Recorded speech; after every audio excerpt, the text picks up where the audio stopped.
શ્રીમદ રાજચક્ર અપરાંત 528 સ્વપ્ને જેને સંસાર સુખની ઈચ્છા રહી નથી। संसार सुख माने संसार में जो लोग सुख मानते हैं, सुख है नहीं लेकिन सुख मानते हैं, जैसे कि पैसे में सुख है, महंगी कोई गाड़ी हो तो उसमें सुख है, या कुटुंब परिवार में सुख है, ऐसी जो मान्यता है। संसार सुखनी इच्छा रही नहीं तो ज्ञानी को ऐसे संसार सुख की इच्छा नहीं है, क्योंकि ऐसे में जब पैसा आता है तो उसको सांचे वो को क्या कहते हैं, संभाल रखना, उसकी चिंता चालू हो जाती है। कोई न चोरी न ले और वो पैसा बढ़े, इसकी चिंता आकुलता चालू हो जाती है। वैसे कोई महंगी गाड़ी मिले तो फिर उसको कोई उसमें स्क्रैच न करे, उसका सही पार्किंग मिले, और चलाते हैं तो हम तो आगे देखकर चलाते हैं, लेकिन पीछे से कोई मार दे उसके लिए तो हम कुछ नहीं कर सकते। तो ये सब चिंता और भय चालू हो जाता है। तो ऐसा अवलोकन अज्ञानी को नहीं है कि वो पदार्थ जिसमें वो सुख मानता है, वास्तविक वो पदार्थ मिलने के कारण से, मिलने के काल में आकुलता चिंता चालू हो जाती है। जब महंगी गाड़ी नहीं थी तो उसको पार्किंग करने का भी किसी को विचार आता है? उसकी किसी को चिंता है? नहीं। जब वो आई तो वो चिंता चालू हो गई। तो ऐसा अंतर अवलोकन जब मुमुक्षु करता है तो उसको संसार के पदार्थ में सुख है, ऐसी जो मान्यता है, इसमें तिराड़ पड़ती है, माने क्रैक होता है ये मान्यता में। या ज्ञानी को तो अंतर से सुख का अनुभव है, इसलिए सुख क्या चीज है उसका पता है। अज्ञानी को दुख का नहीं होना, उसको ही वो सुख मानता है। जैसे गाड़ी नहीं है तो गाड़ी लेने की जो इच्छा है वो जब तक उसको सताती है, कब तक कि वो जब गाड़ी जब तक नहीं आती है तो गाड़ी मिलने पर वो इच्छा समाप्त होने से उसको उसमें सुख लगता है। वास्तविक तो जो गाड़ी नहीं थी उसका जो दुख था वो गाड़ी आने पर वो चला गया, क्योंकि गाड़ी तो आ गई है। अभी वो प्राप्त करने की गाड़ी को इच्छा है, वो तो गाड़ी आने के बाद रह नहीं सकती है ना। तो वो इच्छा वही दुख था, वो इच्छा के साथ दुख भी चला जाता है। उसको अज्ञानी क्या कहता है कि सुख। इसलिए पदार्थ जब आता है तो उसको सुख का भ्रांति से अनुभव होता है क्या। और इस कारण से जहाँ सुख है ऐसा अपना आत्मा है, वहां से सुख लेने का प्रयास ही वो नहीं करता है।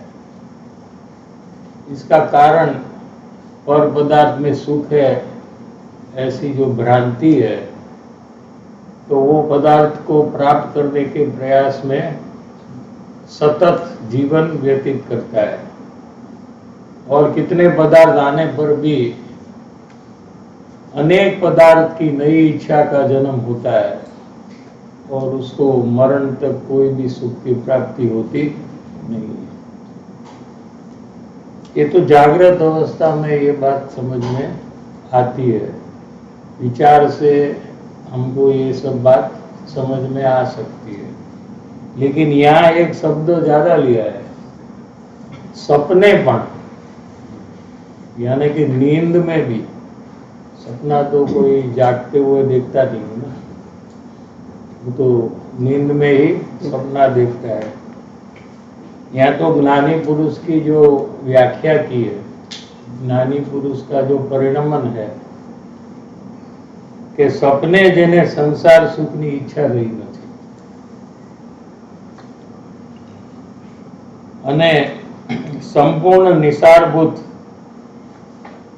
જેને સંસારનું સ્વરૂપ ભાસ્યું છે, संसार का जो स्वरूप है, संसार का जो पदार्थ है, उसमें कोई सुख नहीं है, सार नहीं है, वो मिले तो कोई फायदा नहीं है, ऐसा लगा है। भाष्यु से माने लगता है, समझ में आना और लगना। समझ में तो आ गया है मुमुक्षु को कि सुख कोई पुद्गल पदार्थ में नहीं है। ऐसा वारंवार पढ़ने से, सुनने से ये बात तो समझ में आई है, लेकिन लगता नहीं है। लगता है कि पैसे में सुख है, गाड़ी में सुख है, मोबाइल में सुख है, तो समझ का कोई उसको फायदा हुआ कि नहीं हुआ? नहीं हुआ। हाँ, वो समझ भी बेकार जाती है। ऐसे अनंत भव में अनंत बार इस प्रकार की समझ की है कि कोई विश्व के पदार्थ में सुख नहीं है, फिर भी एक बार भी आत्मज्ञान की प्राप्ति हुई नहीं है। यहाँ क्या कहते हैं कि सपने जेने संसार सुखनी ઈચ્છા रही नहीं, ऐसे ज्ञानी पुरुष का परिणमन है।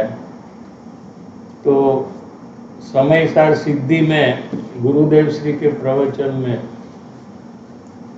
समय सार श्लोक 160 पेज नंबर 480, आप लोगों के पास तो नहीं रहेगा कौन सा भाग है? ये 7 समय सार 7वां भाग है, पेज नंबर 480।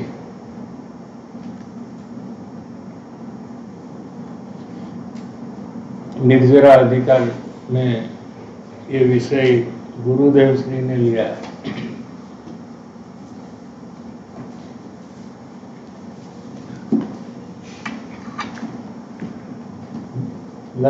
लास्ट पैराग्राफ है ना, उसमें से अंत में जो 5 लाइन्स है ना, वो लेते हैं। परमात्मा स्वरूप प्रभु पोते आत्मा, आत्मा अंदर में परमात्मा स्वरूप है। सिद्ध समान मेरा स्वरूप है, सिद्ध भगवान में और मेरे आत्मा में कोई फर्क नहीं है, शक्ति रूप दोनों समान है। अज्ञानी वर्तमान में अपना सिद्ध स्वरूप को भूलकर अपने को पुरुष रूप, स्त्री रूप ऐसा अनुभवता है, इसलिए संसार में परिभ्रमण करता है। परमात्मा स्वरूप प्रभु पोते आत्मा एनी जेने दृष्टि अने ज्ञान में भेटा थया। दृष्टि माने श्रद्धा, दृष्टि माने यहाँ देखना नहीं है, दृष्टि माने श्रद्धना। दृष्टि अने ज्ञान, ज्ञान भी सम्यक हुआ है। आत्मा का आधार से जो ज्ञान प्रकट होता है वो ज्ञान को सम्यक ज्ञान कहने में आता है, और पर के जिनवाणी के आधार से जो भी ज्ञान होता है उसको सम्यक ज्ञान कहने में आता नहीं है। પરમાત્મા સ્વરૂપ પ્રભુ પોતે આત્મા, એની જેને દ્રષ્ટિ અને જ્ઞાનમાં ભેટા થયા, यानी जिसको आत्मज्ञान हुआ, ऐसे ज्ञानी निशंक वर्तो थको सहज ज्ञान ने सदा अनुभवे छे। क्या शब्द लिया है कि ज्ञानी है वो अपने आत्मा में निशंक वर्तता है,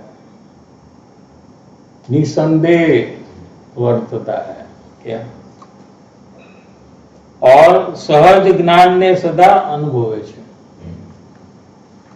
ज्ञानी न तो शरीर को अनुभवता है, न तो अंदर में राग द्वेष होते हैं उसको अनुभवता है। वो ज्ञानी है वो सहज ज्ञान ने એટલે आत्मा ने सदा अनुभवे छे। सदा शब्द का मतलब क्या हुआ? हमेशा 24 घंटे आत्मा को अनुभवते हैं। तो यहाँ प्रश्न होता है कि 24 घंटे में नींद तो आती है ना, अपने को वैसे सपना का लिया ना, इसलिए यहाँ से ઊંઘે છે ये तो बाहर नहीं भरी आई है, ये तो बाहर से दिखता है, आत्मा सोता नहीं है। क्या? आंख बंद है और बाहर में आजू बाजू क्या हो रहा है उसका ज्ञान नहीं है, उसको हम क्या कहते हैं कि ये नींद में है। क्या कोई सो गया है तो उसके सामने ऐसा ऐसा करो तो वो कोई जवाब देता नहीं है, क्योंकि वो नींद में है, लेकिन वो बाहर से है। क्या? आत्मा को नींदर ही नहीं है। सहज જ્ઞાન ને સદા અનુભવે છે, ઊંઘે છે એ તો બહારની પર્યાય છે, એમાં એ સતત જાગ્રત દશાનું જ પરિણમન છે। क्या? लेकिन ज्ञानी तो 24 घंटे आत्मा में जागृति है और आत्मा को ही अनुभवते हैं। जे ज्ञान स्वरूप भगवान आत्मा एनु जे निर्मल परिणमन थयुं ए परिणमन तो निंद्रा में पण कायम रहे छे। आत्मज्ञान हुआ, आत्मज्ञान जब होता है तो क्या होता है कि आत्मा में अनंत गुण है, ज्ञान, दर्शन, वीर्य, सुख, अस्तित्व, वस्तुत्व, प्रभुत्व, क्या ऐसे अनंत गुण है। अनंत माने करोड़ों अब्जों से अधिक, अपन को तो अबज तक मालूम है ना। क्या? 100 अबज, 1000 अबज, लाख अबज, करोड़ अबज, उससे भी अधिक एक आत्मा में गुण है। क्या? उसमें से कुछ कुछ गुण के नाम हम लोग को पता है, जैसे ज्ञान है, जानता है आत्मा, श्रद्धता है, सुख है, ऐसा अकषाय है, वितराग रूप है, ऐसे कुछ कुछ गुण के नाम हमको मालूम है, लेकिन है अनंत गुण। ये अनंत गुण है, ये प्रत्येक गुण में वितरागता उत्पन्न होती है, उसको स्वानुभव कहने में आता है। समझ में आ रहा है कि नहीं? अनंत गुण स्वरूप आत्मा है, एनु जे निर्मल परिणमन थयुं, निर्मल यानी वितरागी परिणमन। क्या? राग द्वेष रहित परिणमन, राग द्वेष नहीं है जिसमें, ऐसा परिणमन को वितरागी परिणमन कहते हैं। ये परिणमन तो निंद्रा में पण कायम रहे छे। क्या कहते हैं? अनंत गुण में सुख नाम का भी एक गुण है, तो सुख का भी वेदन निंद्रा में ज्ञानी को सतत चालू है, ज्ञान का भी वेदन चालू है, श्रद्धा का भी परिणमन चालू है, शांति का भी परिणमन चालू है। ऐसे अनंत गुण का परिणमन वेदन रूप चालू है। वेदन माने अनुभव रूप है, क्योंकि आत्मा अरूपी है, माने अरूपी यानी स्पर्श रस वर्ण गंध नहीं है, यानी आत्मा दिखता नहीं है क्योंकि अरूपी है, समझ में आ रहा है। लेकिन उसका प्रत्यक्ष वेदन होता है। એ પરિણમન તો નિંદ્રામાં પણ કાયમ રહે છે, ચાલુ રહે છે। એ તો સતત કહ્યું ને, નિરંતર નિસંગ વર્તો થકો, પર્યાયમાં નિરંતર નિસંગ વર્તો થકો, ચાહે તો નિંદ્રાનો કાળ हो કે चाहे तो लड़ाईનો काल हो। राजा कोई हो तो वो तो लड़ाई करता है, ज्ञानी राजा भी हो सकता है क्या? पहले तो राजा ही थे, ज्ञानी तो सब, अभी तो राजा नहीं है, मिनिस्टर और ये सब आगे प्राइम मिनिस्टर। क्या पहले तो राजा थे, चक्रवर्ती भी राजा ही थे, क्या रामचंद्र जी भी राजा ही थे। तो राजा है वो ज्ञानी होते हैं, तो फिर लड़ाई में भी वो रहते हैं और संसार की सर्व प्रवृत्ति में रहते हैं। चाहे तो निंद्रानो काळ हो કે ચાહે તો લડાઈનો કાળ हो, જ્ઞાની પોતે નિસંક વર્તો થકો, સહજ જ્ઞાનને એટલે ત્રિકાળી જ્ઞાનને, ત્રિકાળી આત્માને સદા અનુભવે છે। त्रिकाली ध्रुव जो परमात्मा है उसको ज्ञानी सदा अनुभवते हैं। ये पर्याय त्रिकाली नायक भगवानનો આશ્રય લીધો છે, દ્રષ્ટિ કરી છે, તેથી આત્માના આશ્રયમાં તેને જ સદા અનુભવે છે। આવી વાત છે। ये निर्जराधिकार में भी ये विषय लिया है। तो गोपालदेव ने यहाँ शब्द प्रयोग ही कर दिया, सपना। सपनाમાં પણ જેને સંસાર સુખની ઈચ્છા રહી નથી, જાગ્રત અવસ્થા में तो संसार सुख की इच्छा नहीं है क्या? लेकिन सपनाમાં પણ જેને संसार सुखની ઈચ્છा નથી, रही नहीं माने पहले अज्ञान दशा थी तभी थी, अब रही नहीं है क्या? ऐसे कोई जन्म से नहीं होता है, जन्म से तो सब अज्ञानी यहाँ जन्मते हैं। पंचमारा में जो भी जन्मते हैं वो सब अज्ञानी होते हैं। कोई ज्ञानी यहाँ बनकर पूर्व भव में यहाँ जन्म उसका होता चौथे काल में होता है, लेकिन पंचम काल में ऐसा होता नहीं है। लेकिन फिर आत्मज्ञान की प्राप्ति करते हैं क्या? संपूर्ण निसारभूत जेने संसारનું સ્વરૂપ ભાસ્યું છે એવા જ્ઞાની પુરુષ વારંવાર આત્મ અવસ્થા સંભાળીને ઉદય હોય તે પ્રારબ્ધને વેદે છે। क्या कहते हैं? ऐसे ज्ञानी पुरुष भी जो भी संसार के कार्य में रहते हैं वहाँ अपने आत्म अवस्था को अत्यंत जागृति पूर्वक पूर्व कर्म का उदय जो है उसमें रहते हैं क्या? एवा ज्ञानी पुरुष पण वारंवार आत्म अवस्था संभाली 2 बार लिया, एकदम जागृत रहते हुए, सावधानी रखते हुए उदय होए ते प्रारब्ध ने वेदे छे। जो जो पूर्व कर्म का फल आया है वैसी बार में जो भी प्रवृत्ति चलती है, व्यापार करते हैं तो बार में व्यापार की प्रवृत्ति चलती है, या घर में रहते हैं तो कुटुंब परिवार की जो बार में प्रवृत्ति चलती है क्या? और प्रारब्ध ने वेदे से माने वो प्रवृत्ति में पसार होते हैं।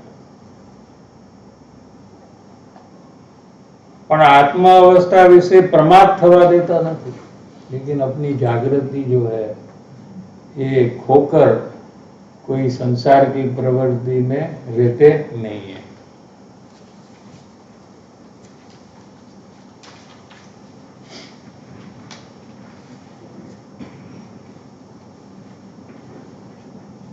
આત્મ અવસ્થા વિશે પ્રમાદ થવા દેતા નથી. ત્યાં તક તો આયા હતા આપણે. પ્રમાદના અવકાશ યોગે જ્ઞાનીને પણ અંશે વ્યામો થવાનો સંભવ જે संसारથી કયો છે. संसार में अनेक प्रकार की विचित्र परिस्थिति होती है और ज्ञानी भी जागृत रहते हैं, प्रमाद नहीं करते. यानी कि प्रमाद यहाँ संसार की प्रवृत्ति में अपने को भूल कर रहना, ये प्रमाद है. प्रमाद माने हम जो मानते हैं वो प्रमाद की बात नहीं है. कुछ काम करे बिना एक बाजू बैठा रहे, बुलाए तो जवाब न दे, क्या काम धीरे धीरे करे, न करे, आज करने का काम 15 दिन के बाद करे, वो प्रमाद की यहाँ बात नहीं है. क्या यहाँ अपने को भूलकर संसार की प्रवृत्ति में खो जाना, ये प्रमाद है. वास्तविक यही प्रमाद है. बाकी वो तो पुद्गल का कार्य है, वो तो कोई करता ही नहीं है. कोई धीरे करे जल्दी करे, वो तो पुद्गल है ना, वो कहाँ जीव है. जीव तो जानता है, वहां जीव तो कुछ करता नहीं है. संसार में क्या करता है जीव. कोई दौड़ता है मिल्खा सिंह जैसा, और कोई धीरे धीरे चलता है, तो दोनों के आत्मा तो सिर्फ जानते हैं ना. कोई है उसका आत्मा दौड़ता है और इसका आत्मा चलता है, ऐसा थोड़ी है. आत्मा तो जानेगा और क्या करेगा. समझ में आ रहा है. वास्तविक प्रमाद यानी क्या कहते हैं, आलस. किसको कहते हैं कि संसार की प्रवृत्ति में अपने को भूलकर एकदम खो जाना. जैसे कि हम आत्मा है ऐसा स्मरण में ही नहीं रहना, इसको क्या कहेंगे, प्रमाद. तो ज्ञानी है એ પ્રમાદ અવકાશ યોગે જ્ઞાનીને પણ અંશે વ્યામો થવાનો સંભવ છે. क्या कहते हैं, अगर ज्ञानी भी ऐसा प्रमाद करे तो ज्ञानी को भी नुकसान होने का अवकाश है. ऐसा संसार का स्वरूप है. क्या कहते हैं, समझ में आया. संसार का स्वरूप ऐसा है कि अगर ज्ञानी भी जागृत न रहे तो उनकी आत्मज्ञान की दशा चली जाएगी और वो अज्ञानी भी हो सकते हैं. ऐसा संसार का स्वरूप है. समझ में आ रहा है कि नहीं.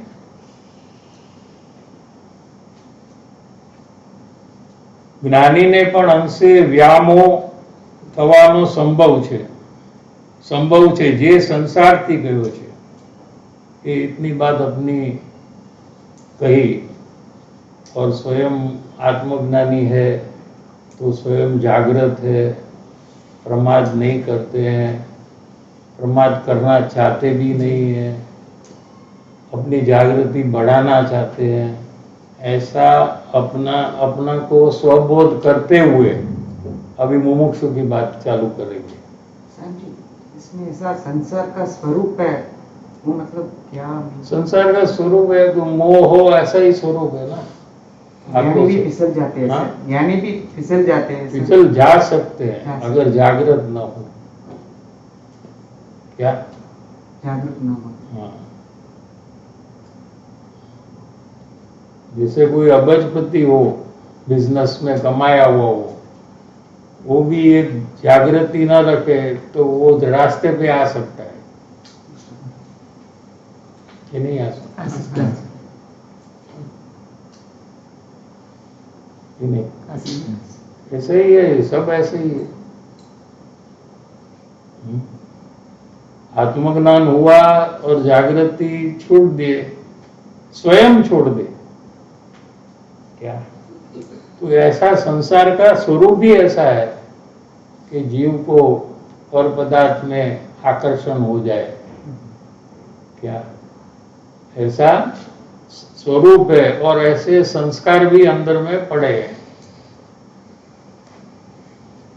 अंदर में संस्कार ही है कि उसको वो संस्कार कैसे पड़े हैं कि वैसा वैसा मोह करते करते ऐसी अंदर में परिणति हो गई है कि जब वो पदार्थ संसार के पदार्थ को देखे तो उसको वापस नया मोह हो जाता है। होता है ना ऐसा कि नहीं? हाँ, क्योंकि अंदर में परिणति दी है कि वो परिणति ऐसा मोह करते करते अनादिकाल से ये मोह कर रहा है, पर वस्तु को अपना मान रहा है, पर वस्तु से सुख मिलेगा ऐसे मानकर अनादिकाल से पर वस्तु का भोगवटा कर रहा है। समझ में आ रहा है कि नहीं? कि वारंवार वही करते करते अंदर में संस्कार पड़ गए हैं।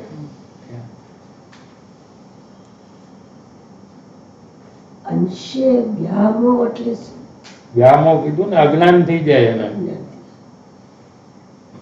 વ્યામો થવાનો સંભવ છે। સંભવ એટલે પોસિબિલિટી છે, થઈ જાય એમ નહીં, क्योंकि ज्ञानी तो जागृत ही रहने वाले, वो कभी जागृति छोड़ने वाले। कोई अबजपति हो व्यापार में तो वो जागृत ही रहेगा, वो क्यों जागृति छोड़कर अबज रुपया गंवा दे, ऐसा क्यों करे? वो आप करते हो क्या?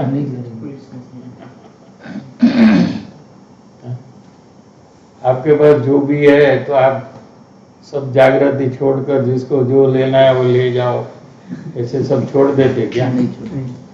एक पैसा भी नहीं छोड़ते ना। हाँ? आप लोग को मारवाड़ी में है ना हिसाब, हिसाब में एक पैसे का नहीं चलता है ना।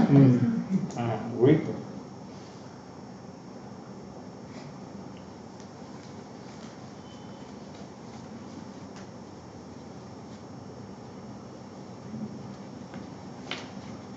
क्या कहते हैं कि ऐसा संसार का स्वरूप है कि ज्ञानी भी अगर अपनी आत्म जागृति छोड़ दे यानी कि प्रमाद करे तो ज्ञानी को भी नुकसान होता है।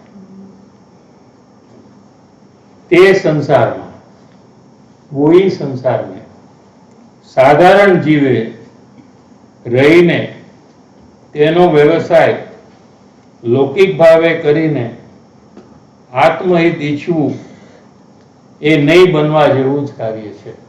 साधारण जीव माने मुमुक्षु। ज्ञानी की तो ये परिस्थिति बताई खोली क्या कि ज्ञानी तो अत्यंत जागृत है कि वही संसार में मुमुक्षु जो है ये कोई खोटू समाधान करे। क्या कि ज्ञानी तीर्थंकर सब जीव ने संसार में रहकर आत्महित आत्मज्ञान की प्राप्ति की, ऐसा प्रथमानुयोग में हम पढ़ते हैं कि रामचंद्र जी ने या कोई तीर्थंकर ने या कोई गुरुदेव श्री ने संसार में रहते हुए आत्मज्ञान की प्राप्ति की, कृपालु देव ने व्यापार आदि प्रवृत्ति के बीच में रहते हुए आत्मज्ञान की प्राप्ति की। ऐसा तो हमको प्रथमानुयोग से जानकारी है। क्या घણા જ્ઞાનીઓએ સંસારમાં રહીને આત્મહિત સાધ્યું છે, આત્મહિત કિયા है। આપણે પણ વેપાર ધંધો આપણા નસીબે આવી પડ્યો છે, માટે આપણે પણ વેપાર ધંધો કરતા આત્મહિત કરી લેશું। समझ में आ रहा है कि क्या बात चल रही है? कि जो ज्ञानी हुए वो संसार की प्रवृत्ति में रहते हुए, कोई राजा है तो राज्य करते हुए, कोई व्यापारी है तो व्यापारी व्यापार करते हुए, कोई नौकरी करते हुए आत्मज्ञान की प्राप्ति की है। तो हम भी हमारे पुण्य उदय से हमको जो व्यापार की प्रवृत्ति आई है वो व्यापार करते करते हम भी आत्मज्ञान कर लेंगे। क्या આપણે પણ વેપાર ધંધો આપણા નસીબે આવી પડ્યો છે, માટે આપણે પણ કરતા કરતા વેપાર કરતા કરતા આત્મહિત સાધી લઈએ. શું એને આ જવાબ દે છે કૃપાળુદેવ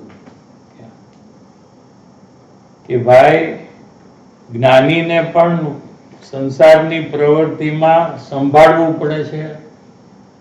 એવો આ સંસારનો પ્રસંગ છે, તેમાં સાધારણ જીવે, સાધારણ મને મુમુક્ષુ અજ્ઞાની જીવે,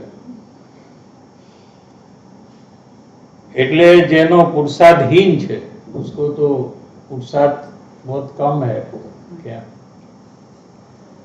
अथवा જેનું આત્માનું સત્વ હજી પ્રકાશ્યું નથી, जिसको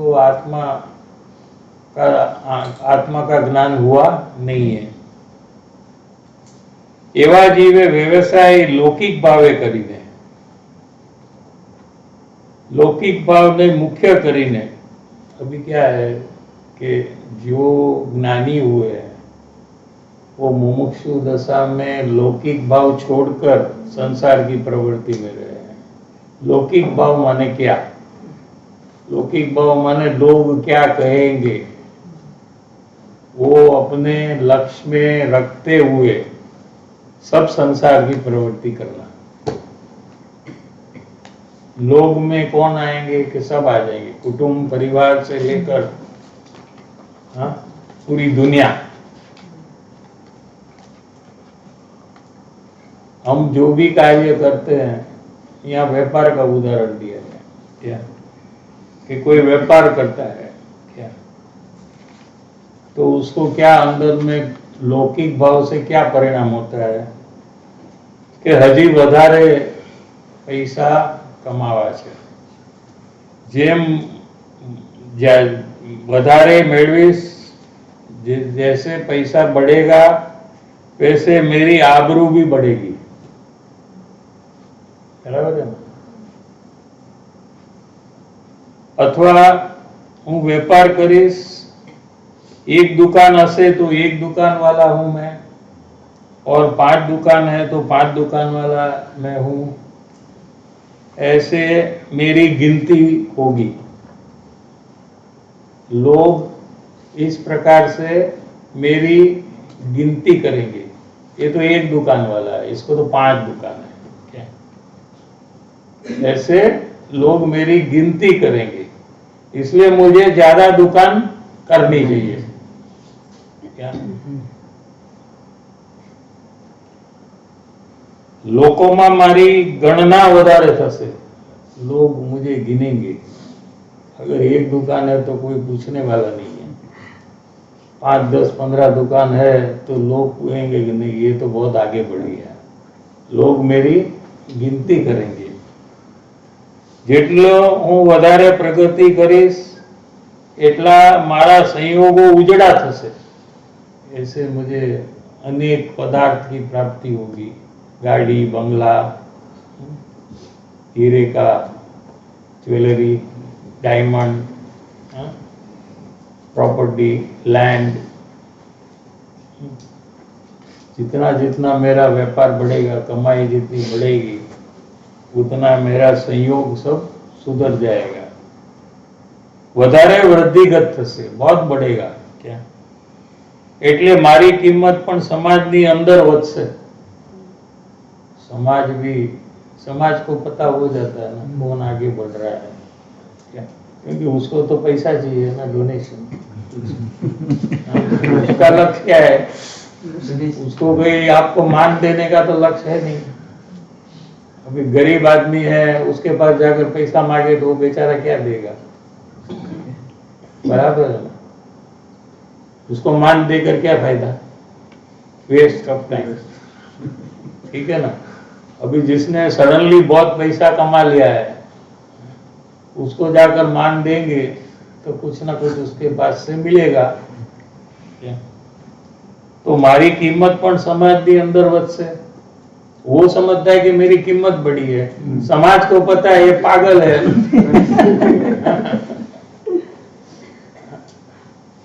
लेकिन लोग को मान इतना प्यारा है कि उसको भी समझ में आ जाता है कि मुझे मेरी कीमत नहीं करती, इसको तो पैसा चाहिए, फिर भी वो मान वहां से लेना चाहता है। ऐसे भी लोग हैं कि जिसको पता लग जाता है कि ये मेरे पीछे गाली दे रहे हैं, मुझे पता है, सब लोग उसको बता भी देते हैं कि आप देने के बाद सब गाली देते रहे, फिर भी उसको मान थोड़ा भी मिले तो उसको बहुत सुहाता है और उसके लिए वो पैसा देने के लिए तैयार हो जाता है। अपन को मंदिर में तो एग्जाम्पल था एक, तो आपको याद रहेगा तो पता लग जाएगा क्या।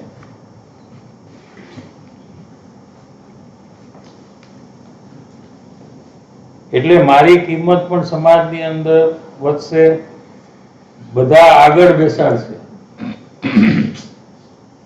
आओ सर आगे आओ, ऊपर बैठो। सत्संग में ऐसा नहीं है, सत्संग में किसी को भी कोई स्पेशल अटेंशन मिलेगा और मिलेगा तो वो सत्संग ही नहीं है। क्या समझ में आ रहा है कि नहीं? लेकिन संसार में सब उल्टा चलता है, जिसके पास पैसा ज्यादा है, पावर ज्यादा है, उसको सब लोग मान देते हैं। આગળ આને કા આગે આવો क्या એટલે જરી આગળ આવવા દો, પણ એમાં શું છે આગળ બેસે કે પાછળ બેસે એમાં શું ફેર પડે, लेकिन उसको बहुत फर्क पड़ता है कि मुझे आगे बिठाया। क्या फायदा होता है उसमें? आगे बिठाया तो फायदा क्या, पीछे बैठा तो क्या नुकसान है। लेकिन जीव की कल्पना है ना, उसमें उसको फायदा लगता है कि मुझे आगे बिठाया। जीव ने एक कल्पना करी है कि एनी किंमत વધારે છે, પણ એમાં કઈ માલ નથી। क्या अभी विषय थोड़ा समझने योग्य है कि लौकिक भाव आप अंदर में थोड़ा अवलोकन करिए। अवलोकन माने ऑब्जर्वेशन, मध्यस्थ होकर देखिए कि आप जो व्यापार की प्रवृत्ति करते हो तो उसमें लौकिक भाव से प्रवृत्ति हो रही है कि नहीं हो रही है। लोगों को पता लगे इस हेतु से आप सब कार्य करते हैं कि नहीं करते, ये आपको चेक करना है। वहाँ पे ऐसा दोनों भाव पकड़ में आता है, मिश्र भाव के पैसा भी बढ़ाना है और लोगों को भी दिखाना है। तो वैसा बहुत बार चेक किया तो ख्याल आया कि ऐसा मिश्र भाव लग रहा है। हाँ, तो उसमें जो लोगों को बताना है ना, वो भाव अगर है तो आत्मकल्याण नहीं होगा। और पैसा कमाने का भाव हो तो पैसा कमाने का भाव है, वो भी आपको वो डायरेक्शन में आपको जागृत रखेगा। आपको जो इच्छा है, जो कार्य करना है, तो आपकी जागृति भी वहीं रहेगी और आपको पैसे वाले सब अच्छे लगेंगे। क्या जिसको पैसा ज्यादा कमाना, उसको पता है ना किसके पास ज्यादा पैसा है कि नहीं, पता है, उसकी जानकारी वो रखेगा कि नहीं, यस, लेटेस्ट क्या पोजीशन है रखेगा कि नहीं, अपडेट करता रहेगा कि नहीं अपन को। हाँ, ये पहले था लेकिन अभी इसका कुछ नहीं, अभी गिर गया। और ये इसके पास जो कुछ नहीं था ना, लेकिन अभी 1 महीने में तो कहाँ का कहाँ पहुंच गया। ये सब अपडेट आपको रखना पड़ेगा। तो फिर ये सब बात अंदर में कहाँ से जाएगी आपको? आत्मा में कितना प्रोग्रेस हुआ, उसमें कितना अपडेट है, वो कहाँ से आपको ख्याल में रहेगा? समझ कि नहीं? ये नया एंगल मिला एक्चुअली। हाँ? मतलब ये नया एंगल मिला एक्चुअली। मैं सोचता था कि पैसा कमाना वो वेल्थ बिल्डिंग के लिए कर रहा हूँ, बट अभी ये ख्याल आया कि लौकिक भाव है इसमें बहुत अच्छा। भी एक डायरेक्ट है कि लोग क्या कहेंगे, कोई हिसाब से सब कार्य जीव करता है। या तो व्यापारी का उदाहरण दिया, तो नौकरी का भी वही है, कोई नौकरी करता है समझो, तो वो भी क्या चाहता है कि उसको प्रमोशन मिले, उसका सैलरी बढ़े। तो प्रमोशन मिले तो फिर वो पार्टी देता है, तो क्यों, लोगों को पता चले ना, उसको क्या है, सबको पधाना है क्या, तो वो भी लौकिक भाव हो गया ना। वैसे तो कोई भी काम करेगा अच्छा तो उसको प्रमोशन मिलेगा, वो तो होगा, अच्छा काम करेगा, पुण्य भी होना चाहिए, तो व्यापार में भी कमाई होगी क्या। लेकिन लोगों को पता लगे इस तरह की जो प्रवृत्ति, इस तरह का जो विचार, इस तरह का ख्याल, वो अंदर में 24 घंटे चलता है।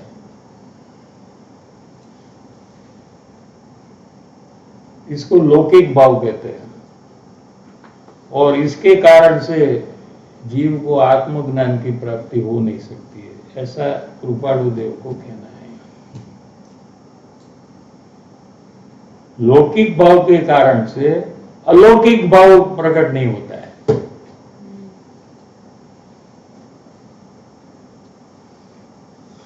समझ में आ रहा है कि नहीं?